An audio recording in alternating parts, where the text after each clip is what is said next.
जय हिंद मेरे प्यारे दोस्तों, मैं शुभम आप सबका स्वागत करता हूं CSE 2022 के पार्ट 2 ऑफ डिस्कशन में। तो चलिए स्टार्ट करते हैं। तो देखिए, फर्स्ट हमारा क्वेश्चन नंबर 11 चल रहा था। देखिए 4 स्टेटमेंट है। जो हमारा मेथड है क्लासिक मेथड, उसमें हम सबसे पहले यहाँ पे ऑप्शंस देख लेते हैं। 4 स्टेटमेंट है, ऑप्शन में एट मैक्स 3 है और एटलीस्ट 1 है, मतलब चारों में से एक हमारा गलत है। तो ये मैं जो प्रो मेथड हमने डिस्कस किया था ना, उससे आपको बता रहा हूँ। फोर्थ से पढ़िए। In India parliament is vested with a power to make a laws on contempt of court. Parliament make a laws on contempt of court, ठीक है। The constitution of India defines, देखिए जैसे ही ये वर्ड दिखेंगे ना, जो मैंने मास्टर वीडियो सेशंस आपको बताए हैं, वो आप रिवाइज करिए अच्छे से, क्योंकि ऐसे ही कुछ ट्रैप वर्ड्स आपको क्वेश्चंस में देखने को मिलेंगे। ओके, तो डिफाइन किया गया है ऐसा बोला है। और 23 में भी हमने देखा था इस तरीके से कॉन्स्टिट्यूशन में डिफाइन करा गया है ऐसा बोला था। जो इफ़िशेंसी इन एडमिनिस्ट्रेशन की बात आई थी, आर्टिकल 335 वाला, याद करिए वो क्वेश्चन।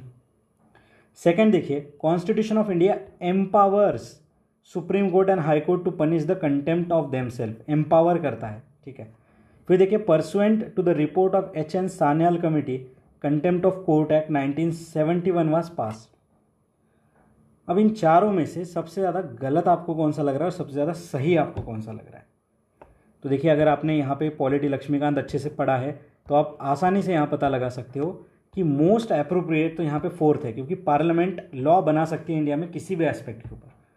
तो फोर्थ यहाँ कहाँ का है? तो देखिए, फोर्थ यहाँ 2 इसमें है, तो ये तो ऐसे ही चलेगा। अब जैसे हमें पता चल गया कि 4 हमारा मोस्ट एक्यूरेट है, फिर सबसे ज़्यादा गलत कौन सा लग रहा है यहाँ पे, जो कि एक चांस है कि गलत हो सकता है। तो यहाँ पे डिफाइन वाला वर्ड मुझे गलत लग रहा है, तो थर्ड हटा दीजिए। आंसर क्या आ गया? 1 और 2। यहाँ पे एग्जामिनर भी नहीं चाहता कि आपको ये वाला जो फैक्ट है इतना पुराना वाला पता हो, वो नहीं चाहता। ये क्वेश्चन, अगर आप ये वाला स्टेटमेंट पढ़ते और क्वेश्चन को अगर छोड़ देते ना, तो एग्जामिनर यही चाहता था कि आप इसे पढ़ो, आप सुन देखो कि यार HN सान्याल ये तो कभी पढ़ा ही नहीं है, क्या पता क्वेश्चन बनेगा ही नहीं, आगे बढ़ो। समझ रहे हो आप जो साइकोलॉजी है एग्जामिनर की? तो आप फोर्थ से पढ़िए, ऐसे करके क्वेश्चंस को अटेम्प्ट करिए, डायरेक्टली आंसर निकलेगा हमारा 1 2 का 4, जो कि सही है। अब सेकंड देखिए, constitution of India empower the supreme court and high court to punish for contempt of court, ये सही बात है। ये हमारे आर्टिकल, कौन से आर्टिकल में लिखा है? ये आर्टिकल 129 में लिखा है एंड 215 में लिखा हुआ है। 129 एंड 215 में ये चीज़ क्लैरिफाई करी गई है, ठीक है। उसके बाद देखिए, कॉन्स्टिट्यूशन ऑफ इंडिया डिफाइन नहीं करता है, ये जो कंटेम्प्ट ऑफ कोर्ट एक्ट है ये डिफाइन करता है सिविल कंटेम्प्ट क्या होता है और क्रिमिनल कंटेम्प्ट क्या होता है। तो ये हमने यहाँ पे सही कर लिया, ये तो हमारा ऑलरेडी सही है। फिर और एक चीज़ यहाँ पे याद रखेंगे जो कि बहुत ज़्यादा न्यूज़ में चल रही थी, कि ये जो हमारे सॉलिसिटर जनरल होते हैं या फिर अटॉर्नी जनरल होते हैं, इनके कंसेंट की ज़रूरत होती है दोस्तों, ठीक है। इनके कंसेंट की ज़रूरत होती है एज़ पर जो हमारा कंटेम्प्ट ऑफ कोर्ट एक्ट है, इसके अनुसार इन दोनों में से किसी एक के कंसेंट की ज़रूरत होती है फॉर क्रिमिनल कंटेम्प्ट प्रोसीडिंग। तो अगर किसी के अगेंस्ट में क्रिमिनल कंटेम्प्ट अगर चलाना है, क्रिमिनल कंटेम्प्ट ऑफ कोर्ट अगर चलाना है, तो यहाँ पे सॉलिसिटर जनरल या अटॉर्नी जनरल, इन दोनों में से किसी एक के कंसेंट की ज़रूरत है। ये स्टेटमेंट याद रखिए, ये न्यूज़ में बहुत ज़्यादा चल रहा था, ठीक है, इसलिए मैंने आपको ये कवर करा दिया। बाकी देखिए, हमारा आंसर क्या था? 1 2 का 4, ठीक है। देखिए, डिफाइन वाला लॉजिक यहाँ पे हमने देखा, जो कि अप्लाई हो चुका है। नेक्स्ट अगला क्वेश्चन देखते हैं। थोड़ा सा टफ क्वेश्चन में कहूँगा इसे। अब यहाँ से देखिए, हमें बहुत सारी चीज़ें सीखनी है, ठीक है। अब देखिए, सेकंड स्टेटमेंट से हम पढ़ेंगे क्या कह रहा है। बार काउंसिल, ठीक है, बार काउंसिल, ये कोई और बार मत समझिए, ठीक है। बार काउंसिल अगर आपने मूवीज़ भी देखी है, जैसे जॉली LLB, उसमें बार काउंसिल का बहुत ज़्यादा जिक्र होता है। अब इनके पास पावर है to lay down the rules relating to the legal education and recognition of law colleges. इनके पावर की बात कर रहा है, ठीक है, बार काउंसिल के। फिर फर्स्ट स्टेटमेंट देखिए, government law officer legal firms are recognized as advocate but corporate lawyers and patent attorneys are excluded from recognition as advocate. देखिए, एक्सक्लूडेड, एक्सक्लूजन वाले स्टेटमेंट की बात हो रही है। तो अगर एक्सक्लूड ही करना तो पूछा क्यों, ठीक है। तो यहाँ पे देखिए, एक चीज़, सेकेंड चीज़, थर्ड चीज़, फोर्थ चीज़, चारों का मिला के यहाँ पे जो है एक खिचड़ी टाइप बना दिया है, ठीक है। तो यहाँ पे पहली बात तो ये एडवोकेट किसे कहते हैं, कॉर्पोरेट लॉयर, पेटेंट अटॉर्नीज, इनमें क्या डिफरेंस है, ये पता होना मैं एक्सपेक्ट नहीं करता कि हमें ये पता होना चाहिए, ठीक है। बट ये इतना ज़्यादा जो है यहाँ पे कॉम्प्लिकेटेड स्टेटमेंट बनाया है, तो जो हमारा रूल है उस हिसाब से अगर हम देखेंगे तो ज़्यादा कॉम्प्लिकेटेड स्टेटमेंट विथ भर भर के इन्फॉर्मेशन, और इसमें भी बट ये सारी चीज़ें एक्सक्लूडेड। तो ये मैंने रियल एग्जाम में इसे गलत माना था अकॉर्डिंग टू द ट्रेंड। अब ये ऐसा नहीं कि 22 में ही मैंने ट्रेंड निकाला है, ये पहले से ही ऐसा चलता आ रहा है। और सेकंड स्टेटमेंट मैंने सही माना था क्योंकि बार काउंसिल यहाँ पे रूल्स रेगुलेशन बना सकता है। ये प्लेन सा लग रहा है कि हाँ बना सकता है, ठीक है। तो यहाँ पे आंसर क्या आ गया हमारा 2 ओनली। अभी थोड़ा इसमें वैल्यू एडिशन समझते हैं कि किस तरीके से वैल्यू एडिशन होगा। तो देखिए बार काउंसिल्स, ठीक है, बार काउंसिल्स के बारे में समझिए। ये देखिए एक स्टैट्यूटरी बॉडी है जो कि 1961 में बनी थी एडवोकेट्स एक्ट के अनुसार। ये 3 चीज़ें समझ ली। ये कौन से मिनिस्ट्री में आता है? Ministry of law and justice के अंदर आता है, ठीक है। और इसके बारे में देखिए अटॉर्नी जनरल और जो सॉलिसिटर जनरल होते हैं ये इसके एक्स ऑफिशियो मेंबर होते हैं, एक्स ऑफिशियो मेंबर होते हैं। उसके बाद देखिए इसमें 15 मेंबर होते हैं हमारे बार काउंसिल में। बस ये 4-5 चीज़ें आप यहाँ पे याद रखेंगे। उसके बाद जो फर्स्ट स्टेटमेंट है इसके बारे में अगर हम देखेंगे ना, इसमें सबसे पहले अगर हम देखेंगे तो ये देखिए government law officer, legal firms, corporate lawyer और पेटेंट अटॉर्नी, ये सारे देखिए एडवोकेट्स होते हैं, ठीक है। They all are recognize as a advocates. यहाँ पे कोई एक्सक्लूजन नहीं होता है, ठीक है। अब ये एडवोकेट्स क्या होते हैं, अब इनके बारे में थोड़ा देख लीजिए एडवोकेट्स क्या होते हैं। तो देखिए यहाँ पे याद रखिए they are the legal professionals, ठीक है। ये लीगल प्रोफेशनल होते हैं और ओनली एडवोकेट्स, ठीक है, only advocates with law degree, ठीक है, जो लॉ ग्रेजुएशन होता है, they can enrol in the bar council, ठीक है। जिनके पास ग्रेजुएशन डिग्री है वही बार काउंसिल में यहाँ पे एनरोल हो सकते हैं। एंड यहाँ पे एक और चीज़ कि only advocates have right to access and represent other in the court, ठीक है। तो ये सिर्फ एडवोकेट ही यहाँ पे जो है जाके रिप्रेजेंट यहाँ पे कर सकते हैं। तो यहाँ पे देखिए दोस्तों एडवोकेट्स एक्ट जो है ना इसमें लिखा हुआ है, क्या लिखा हुआ है कि it is a exclusive right granted to the advocate to represent the clients in the court और बिफोर द ट्रिब्यूनल। मतलब सिर्फ एडवोकेट के पास ही यहाँ पे राइट है कोर्ट ऑफ लॉ में जो लिटिगेंट है उसे रिप्रेजेंट करने का। बट आप बोलोगे कि यहाँ पे मूवीज़ में हम देखते हैं कि कोई भी आ जाता है हीरो और कहता है कि मेरा एडवोकेट कोई बनने के लिए तैयार नहीं है, मैं खुद को यहाँ पे रिप्रेजेंट करूँगा। तो देखिए ये होता है, बट यहाँ पे क्या है, यहाँ पे डिस्क्रिशन है। किसका डिस्क्रिशन है? कोर्ट का, कि जो कोर्ट में जज साहब बैठे हुए वो यहाँ पे अलाउ करेंगे या नहीं, ये डिस्क्रिशन की बात है। बट जो एडवोकेट एक्ट है वहाँ पे सीधा सीधा लिखा हुआ है कि ये एक्सक्लूसिव राइट है एडवोकेट्स का to represent litigant in the court. But अगर जज साहब अगर यहाँ पे अपने डिस्क्रिशन पे अलाउ करते हैं, अगर कोई वहाँ पे वकील अवेलेबल ही नहीं है तो वो खुद को रिप्रेजेंट कर सकता है। तो बस ये चीज़ें थी जो हमें पता होनी चाहिए इस पर्टिकुलर क्वेश्चन से। आई होप यहाँ पे बहुत सारे कंसेप्ट और बहुत सारी चीज़ें हमारी कवर हो चुकी है। नेक्स्ट अगला क्वेश्चन हम देखते हैं, क्वेश्चन नंबर 13, ठीक है, पॉलिटी का क्वेश्चन है, इजी टाइप का मैं कहूँगा। यहाँ पे देखिए 3 स्टेटमेंट है, थर्ड से पढ़ना चालू करते हैं। कहता है constitutional amendment bill must be, ठीक है, must be pass by both Lok Sabha and Rajya Sabha by special majority and there is no provision of joint sitting. याद करिए ऐसा ही कुछ क्वेश्चन फाइनेंस बिल और मनी बिल इनसे रिलेटेड जॉइंट सिटिंग का पूछा गया है 2023 के प्री में। याद है आपको? हमने इसके पहले 23 का ही पेपर किया है, ठीक है। तो सही बात है, no provision of joint sitting है यहाँ पे, ठीक है। जॉइंट सिटिंग यहाँ पे देखिए कॉन्स्टिट्यूशनल अमेंडमेंट बिल के लिए एंड मनी बिल के लिए कोई भी जॉइंट सिटिंग यहाँ पे नहीं है, जॉइंट सिटिंग नहीं है। जॉइंट सिटिंग का आर्टिकल क्या है हमारा 108। याद कैसे रखेंगे 108 को? तो मैं देखिए 8 को अगर हम उल्टा कर देंगे तो यहाँ पे ये 2 सीट्स बन जाएगी जहाँ पे 2 लोग साथ में मिलके यहाँ पे काम कर रहे हैं। तो ये हो गया हमारा जॉइंट सिटिंग, ठीक है। नेक्स्ट देखते हैं, when a constitutional amendment bill is presented to the president it is obligatory on the president of India to give his or her ascent directly. Laxmikant से है ये चीज़, देखिए दोस्तों ऑब्लिगेटरी हुई थी 24th कॉन्स्टिट्यूशनल अमेंडमेंट एक्ट से, नोट डाउन करके रखिएगा।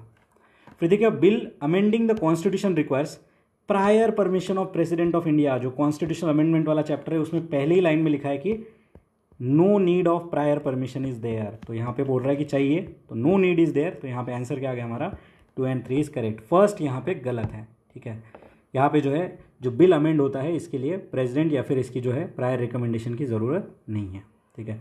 अब देखिए जो कॉन्स्टिट्यूशनल अमेंडमेंट बिल है ये ना कि ये स्टेट लेजिस्लेटिव असेंबली में हम नहीं ला सकते, ये बस हमारे पार्लियामेंट में लोकसभा या राज्यसभा में आ सकता है, ठीक है। नेक्स्ट आगे बढ़ते हैं हम, हमारा जो 14 नंबर का क्वेश्चन है, the constitution of India classifies. अच्छा, कॉन्स्टिट्यूशन ऑफ इंडिया ही क्लासीफाई कर रहा है। यहाँ पे जो 4 रैंक्स है कैबिनेट मिनिस्टर की, मिनिस्टर ऑफ स्टेट की, इंडिपेंडेंट चार्ज की, minister of state and deputy minister, और 2-4 नाम दे देते तो और अच्छा हो जाता। तो यहाँ पे देखिए दोस्तों ये जो कॉन्स्टिट्यूशन ऑफ इंडिया में कोई ऐसा क्लासिफिकेशन नहीं दे रखा है, ठीक है। ये जो हमने उठाया है ये सारी चीज़ें क्लासिफिकेशन, ये ब्रिटिश पार्लियामेंट्री कन्वेंशन है उससे हमने जो है यहाँ पे इसे अडॉप्ट किया है। हमारे कॉन्स्टिट्यूशन में ऐसी कोई भी चीज़ जो है मेंशन नहीं है, ठीक है। सेकंड देखिए, a total number of minister in union government including PM shall not exceed 15% of the Lok Sabha. ये चीज़ देखिए दोस्तों 91st कॉन्स्टिट्यूशनल अमेंडमेंट एक्ट, 95 नहीं 91st कॉन्स्टिट्यूशनल अमेंडमेंट एक्ट से एज इट इज़ ये लाइन उठाई गई है। तो यहाँ पे हमें पता होना चाहिए, आगे चल के क्वेश्चन पूछा जा सकता है कि ये स्टेटमेंट यहाँ पे दे देंगे और बोलेंगे कि किस अमेंडमेंट के अंदर जो है ये चीज़ यहाँ पे इंक्लूड करी गई थी। तो कौन सा अमेंडमेंट एक्ट था ये दोस्तों? 91st constitutional amendment act. तो ये स्टेटमेंट हमारा सही है और ये हमारा गलत है। और ये गलत क्यों है? तो ये जो है पार्लियामेंट्री ब्रिटिश कन्वेंशन से अडॉप्ट किया गया था। इतना ही हमें इस पर्टिकुलर क्वेश्चन के बारे में जानना है। यहाँ पे आंसर है हमारा 2 ओनली।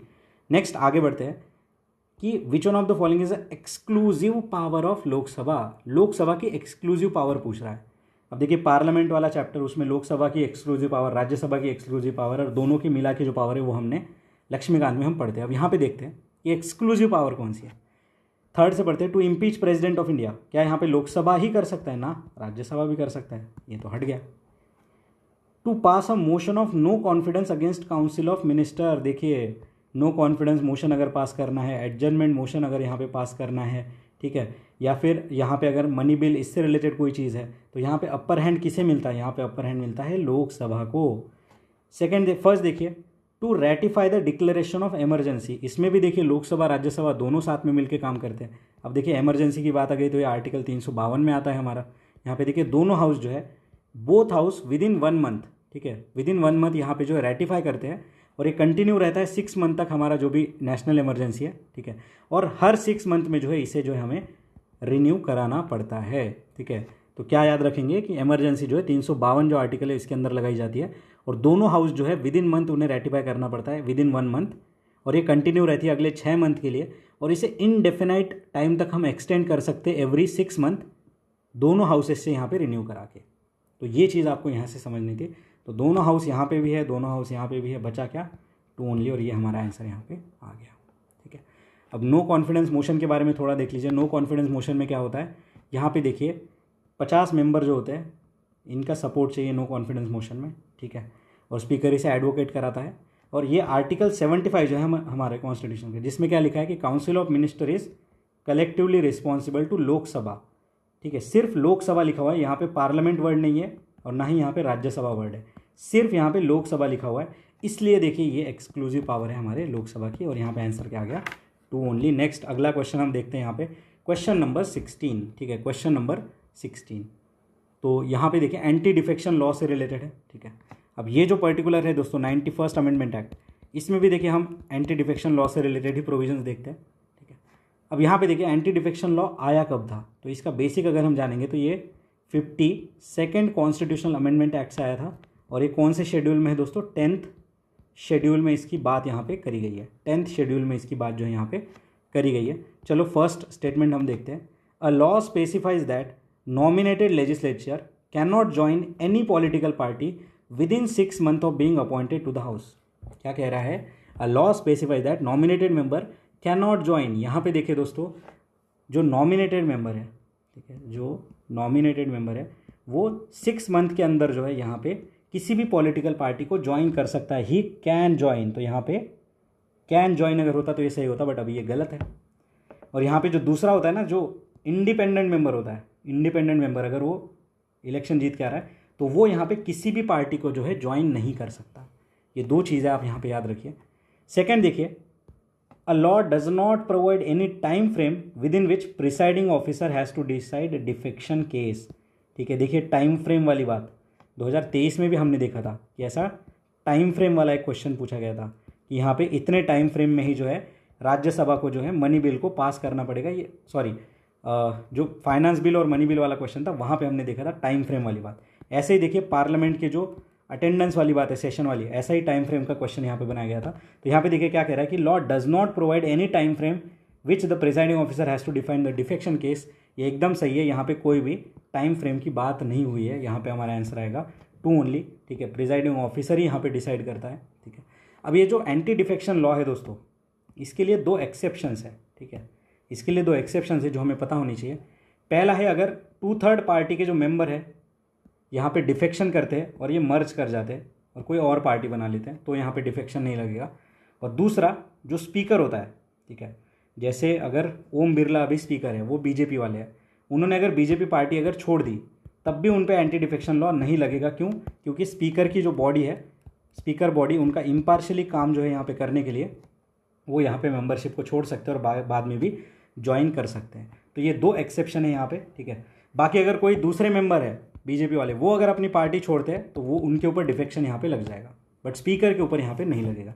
तो ये 2 एक्सेप्शन हमने याद रख लिए। 52 कॉन्स्टिट्यूशनल अमेंडमेंट एक्ट याद रख लिया, 10th शेड्यूल याद रख लिया, इंडिपेंडेंट मेंबर नॉमिनेटेड मेंबर वाला हमने याद रख लिया।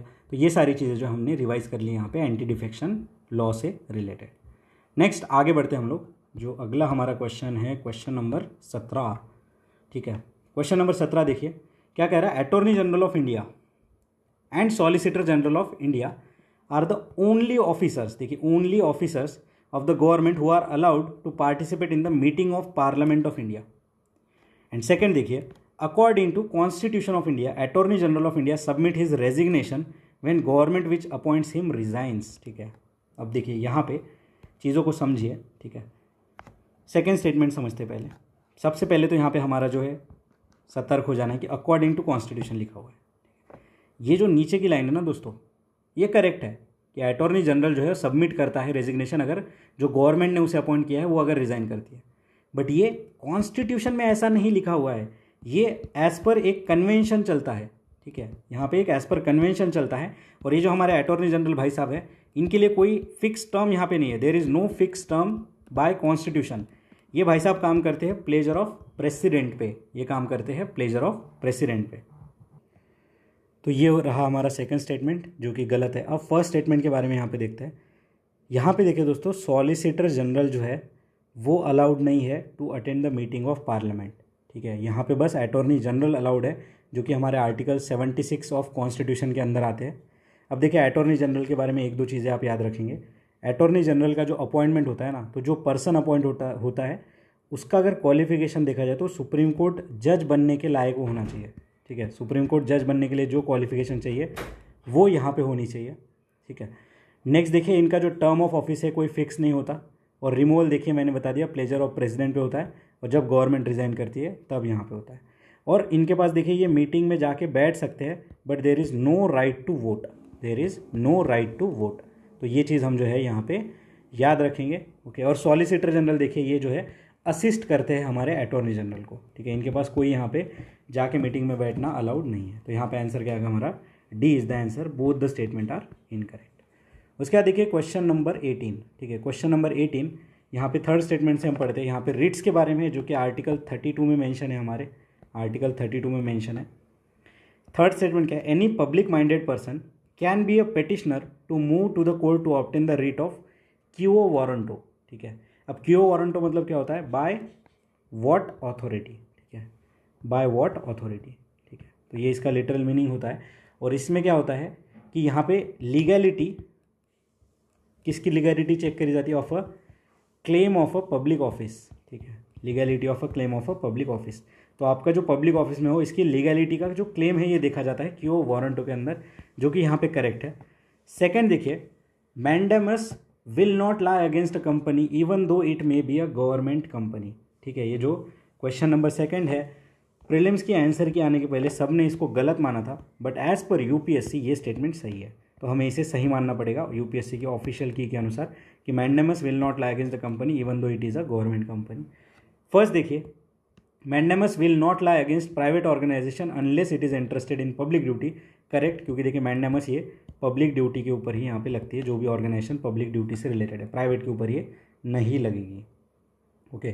तो मैंडेमस का मतलब क्या है, तो वी कमांड, ठीक है, वी कमांड। तो यहाँ पे जो है पब्लिक ऑफिशियल को जो है अपनी ड्यूटी परफॉर्म करने के लिए ये जो है रिट यहाँ पे यूज़ करी जाती है, कि उन्हें बोला जाता है कि मैंडेमस, कि आपको पब्लिक ऑफिशियल को अपनी ड्यूटी परफॉर्म यहाँ पे करनी है। तो देखिए यहाँ पे तीनों के तीनों स्टेटमेंट हमारे एकदम सही है एज़ पर यूपीएससी ऑफिशियल की। सेकंड स्टेटमेंट में डाउट हो सकता है, बट यहाँ पे ऑफिशियल की ने जो हमारी डी आंसर दिया है, तो हम इसी के साथ यहाँ पे जाएंगे। नेक्स्ट देखिए क्वेश्चन नंबर 19। ये देखिए दोस्तों, स्टेटमेंट है आयुष्मान भारत डिजिटल मिशन से related, Ayushman Bharat digital mission से रिलेटेड है, ठीक है। इसमें देखिए third statement, it has seamless portability across country, ठीक है, पूरे कंट्री में सीमलेस पोर्टेबिलिटी होगी, यहाँ पे पूरे कंट्री की बात हो रही है। सेकेंड देखिए, it aims to achieve universal health coverage for every citizen of India and it should be a part it ultimately, क्या कह रहा है, every citizen of India should be a part ultimately, keywords देखें यहाँ पे, ultimately, ठीक है, universal health care, every citizen, extreme ही एक्सट्रीम यहाँ पे बात हो रही है। फर्स्ट देखिए, private and public hospital must adopt it, ठीक है। अब इन तीनों में से आप सबसे पहले देखिए सबसे ज़्यादा गलत आपको कौन सा लग रहा है, तो यहाँ पे हम एलिमिनेशन अप्लाई कर सकते हैं। देखिए सबसे ज़्यादा गलत तो मुझे सेकंड लग रहा है। अब जैसे मैं सेकंड हटा देता हूँ, ये गया, ये गया, तो देखिए बचा मेरे पास क्या, 3 ओनली एंड 1 एंड 3, मतलब थर्ड तो हर हालत में सही है। अब बचा 1।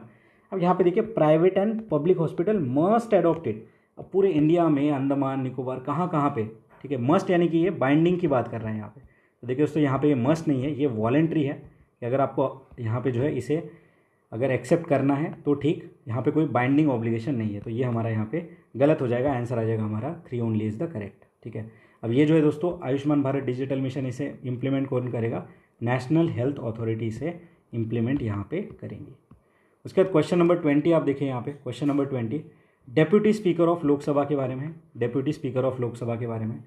पहला देखिए, as per the rules of procedure and conduct of business in Lok Sabha election of deputy speaker shall be held on such a date speaker may fix, ठीक है।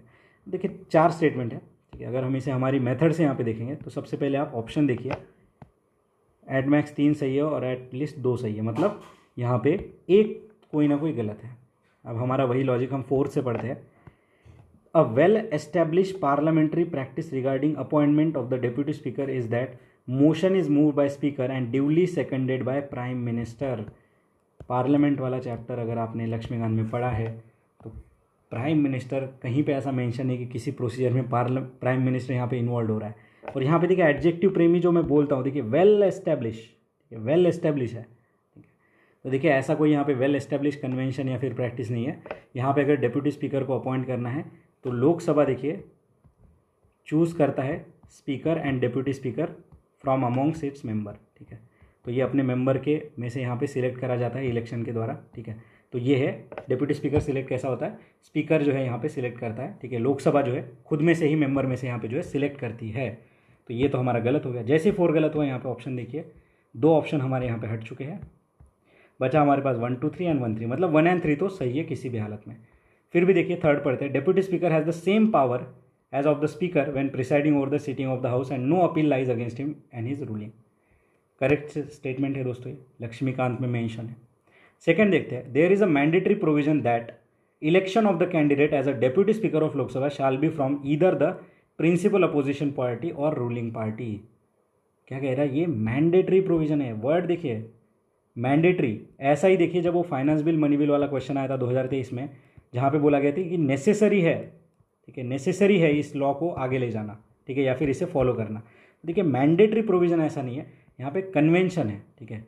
इस कन्वेंशन के हिसाब से देखिए यहाँ पे अपोजिशन पार्टी से वो होता है, तो ये तो गलत हो गया। फिर जैसे सेकंड गलत हो गया, हमारा आंसर आ गया कि 1 एंड 3 इज करेक्ट। फर्स्ट क्या है, as per rule of procedure conduct of business the election of deputy speaker shall be fix on such a date speaker may set. तो देखिए यहाँ पे इलेक्शन से यहाँ पे जो है अपॉइंटमेंट हो रही है, तो ये डेट कौन फिक्स करता है, स्पीकर। तो यहाँ पे आंसर क्या है हमारा 1 and 3 is correct, 2 and 4 is wrong. तो यहाँ पे हमारा आंसर आ गया ए। तो इस तरीके से हमने नेक्स्ट क्वेश्चन देखे। अभी नेक्स्ट क्वेश्चन हम अगले वीडियो में देखेंगे। तब तक के लिए पढ़ते रहिए, मुस्कुराते रहिए। मिलते हैं ब्रेक के बाद। धन्यवाद।